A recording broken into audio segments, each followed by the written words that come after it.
Bienvenue sur e-learning physique. Aujourd'hui, on va parler du dipôle électrostatique. Je crois même que je vais faire 3 vidéos sur ce sujet-là.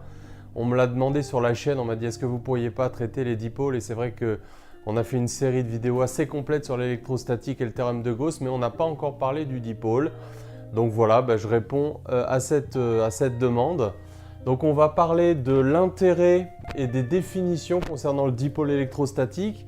Parce que je pense que souvent le dipôle, ça devient vite quelque chose de technique avec des développements limités, des courbes, etc. Mais il faut d'abord insister sur l'intérêt en physico-chimie d'étudier le champ créé par un dipôle électrostatique. Et il y a des situations très concrètes pour lesquelles c'est vraiment très utile. Ensuite, on va parler de ce qu'on appelle le dipôle actif. C'est-à-dire, en fait, on va étudier le potentiel et le champ créé par un tel dipôle. Donc là, c'est justement la partie peut-être un petit peu technique de ce cours. Et enfin, on va parler de ce qu'on appelle le dipôle passif, c'est-à-dire en fait, que se passe-t-il quand un dipôle est lui-même soumis à un champ extérieur. Et donc, on va voir ce qui se passe quand on est dans un champ uniforme et quand on est dans un champ non uniforme. On parlera des résultants des forces et des moments exercés donc sur ce dipôle électrostatique. Mais avant donc, quel est l'intérêt de définir le dipôle électrostatique? Quand est-ce que dans la nature on rencontre cette notion? Et pourquoi définir le moment dipolaire tel qu'on le fait couramment? Donc on sait bien que dans la nature, quand on a des molécules, eh bien on peut dire qu'il y a certaines molécules qui sont des molécules polaires et des molécules qui sont des molécules apolaires, c'est-à-dire des molécules non polaires, mais qui peuvent le devenir, et c'est ce qu'on appelle la polarisabilité. Alors expliquons un petit peu toutes ces notions. Donc j'ai donné d'abord des exemples de molécules qui sont ce qu'on appelle des molécules polaires. Donc j'ai pris HCl, NH3 et H2O. Alors pourquoi est-ce qu'on appelle ces molécules des molécules polaires? Tout d'abord, remarquons que la molécule, elle est neutre, c'est-à-dire que les charges positives compensent les charges négatives. Globalement, donc la molécule est neutre. Mais il peut y avoir ce qu'on appelle une différence d'électronégativité, c'est-à-dire une tendance de certains atomes à attirer préférentiellement les électrons d'une liaison covalente. Tu sais que l'électronégativité, elle croît de gauche à droite et de bas en haut dans le tableau périodique. Donc tu sais que par exemple l'atome de chlore est beaucoup plus électronégatif que l'atome d'hydrogène. Donc il va avoir tendance à attirer les électrons de la liaison covalente en son voisinage. Et voilà pourquoi on l'affecte très souvent d'une charge partielle, delta-. Et donc comme l'ensemble est neutre, eh bien ça veut dire qu'il y a un défaut d'électrons au voisinage de l'atome d'hydrogène. Et lui, donc on va l'affecter d'une charge delta+. Et donc on va voir que ça crée ce qu'on appelle un moment dipolaire. Pareil par exemple pour la molécule d'ammoniac, NH3. Donc là on a un doublet non liant. Et puis là donc on a tous les liaisons covalentes, mais c'est pareil. L'atome d'azote est plus électronégatif, donc il va attirer vers lui les électrons de la liaison covalente. Et donc on va avoir apparition donc, de charges partielles, 3 delta-, et puis les delta+ sur les hydrogènes, et puis l'eau bien sûr. Donc l'oxygène étant plus électronégatif que l'hydrogène, c'est la même chose. On a des charges partielles. Alors ça, ce sont ce qu'on appelle des molécules polaires. En fait, ce qui se passe pour ces 3 types de molécules, c'est que ce qu'on appelle le barycentre, alors je sais que cette notion de barycentre, elle n'est plus vraiment étudiée, ou centre de masse parfois, mais là c'est pour les charges, elle n'est plus vraiment étudiée en maths, mais en fait le barycentre, alors on peut l'expliquer simplement, le barycentre des charges négatives est désolidarisé dans ces molécules des barycentres des charges positives. Alors qu'est-ce que ça veut dire? Par exemple, si on prend la molécule d'eau, H2O, eh bien, on pourrait imaginer un point qui est au milieu.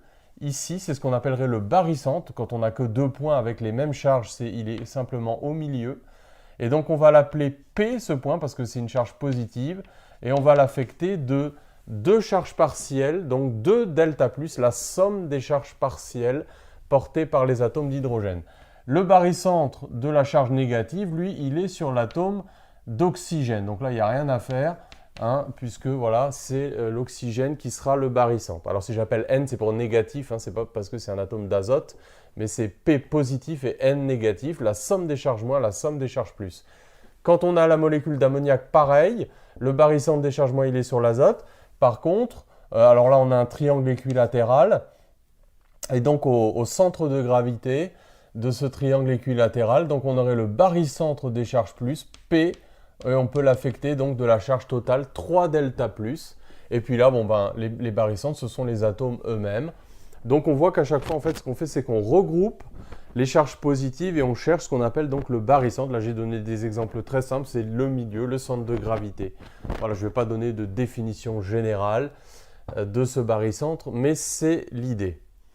Alors, donc quand le barycentre des charges plus est désolidarisé du barycentre des charges moins, alors on appellera Q en fait la charge totale. Alors c'est la valeur absolue donc de la charge négative et c'est aussi la charge positive partielle portée affectée à ce barycentre. Donc c'est Q. Donc la molécule reste neutre globalement, mais les barycentres portent des charges partielles et c'est Q la somme de ces charges partielles. Donc le moment dipolaire, par définition, c'est Q fois le vecteur NP. Donc c'est un vecteur dirigé de la charge moins vers la charge plus. Et donc, il est comme ça ici pour la molécule d'eau, il est comme ça ici pour la molécule d'ammoniac, et il est comme ça ici pour la molécule donc, de chlorure d'hydrogène. Et donc, c'est la définition de ce qu'on appelle le moment dipolaire. C'est la manière mathématique de caractériser cette dissociation des barycentres des charges positives et négatives.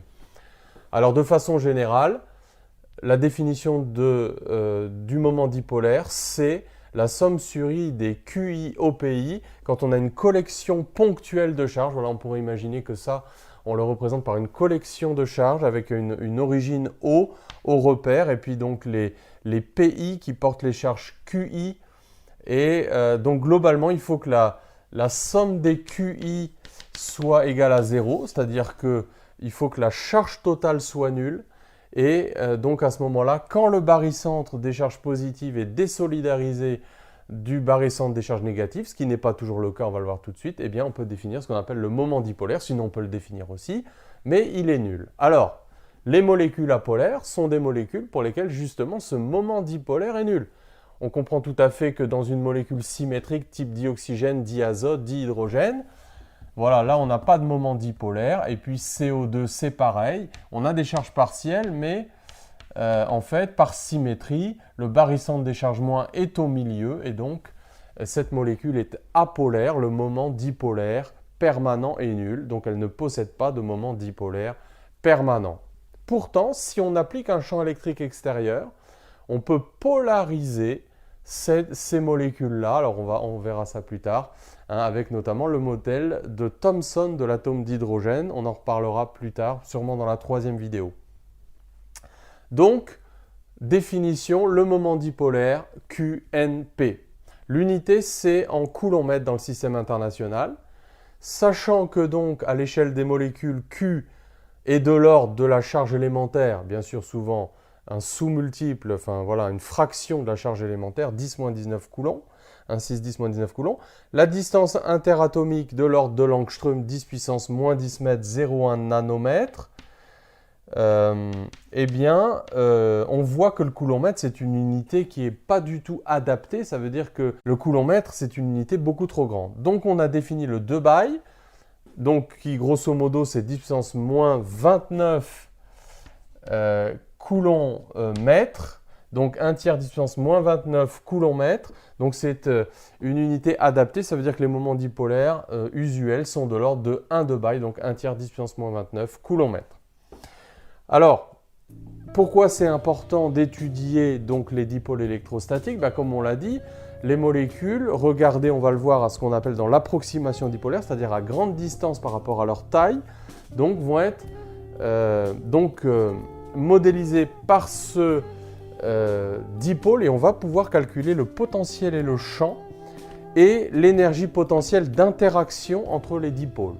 Alors ça peut être entre dipôles, entre molécules polaires, entre ce qu'on appelle dipôle permanent, ou entre dipôle permanent et dipôle induit, ou même entre deux dipôles induits.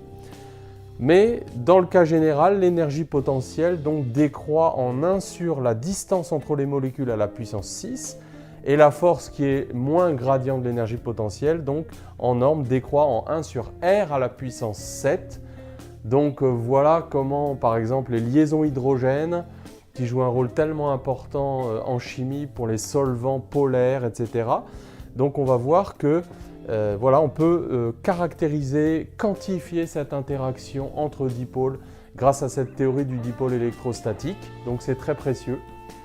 Et donc ça s'utilise beaucoup en physico-chimie, c'est-à-dire un peu la branche de la physique qui est un peu à cheval avec la chimie pour étudier justement les interactions entre les molécules à l'échelle microscopique. En plus, cette étude sur le dipôle électrostatique a de nombreuses analogies en magnétostatique avec l'étude du dipôle magnétique, donc qui a les mêmes lignes de champ qu'un dipôle électrostatique. Donc pour toutes ces raisons, c'est vraiment très important d'étudier le dipôle électrostatique. Donc dans la prochaine vidéo, un petit peu plus technique, on va montrer comment calculer le potentiel et le champ créés par un dipôle dans l'approximation dipolaire, c'est-à-dire à grande distance devant la taille du dipôle. Et puis, donc, dans la troisième vidéo, l'action subie sur un dipôle électrostatique. À bientôt.